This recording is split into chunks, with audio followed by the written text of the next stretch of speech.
اللہ الرحمن الرحیم۔ زینب T V کی طرف سے میں آپ لوگوں کے ساتھ بہت ہی پیارے ویڈیو شیئر کرنے جا رہی ہوں کہ فجر کی نماز میں فرشتے جمع کیوں ہوتے ہیں۔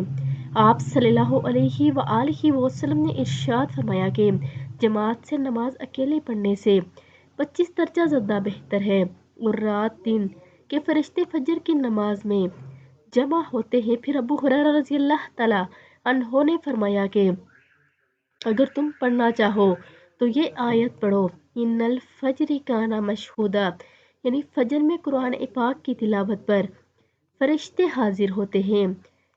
نماز نبوی صلی اللہ علیہ وآلہ وسلم۔ حدیث مبارکہ کی روشنی میں آپ صلی اللہ علیہ وآلہ وسلم نے ارشاد فرمایا، اسی طرح نماز ادا کرو جس طرح تم مجھے نماز ادا کرتے ہوئے دیکھ رہے ہو، تو آپ سب بھی اس پر عمل کریں، یعنی فجر کی نماز کے بعد ضرور قرآن مجید کی تلاوت کریں اور ویڈیو کو بھی آگے لازمی شیئر کریں۔ جزاک اللہ خیر۔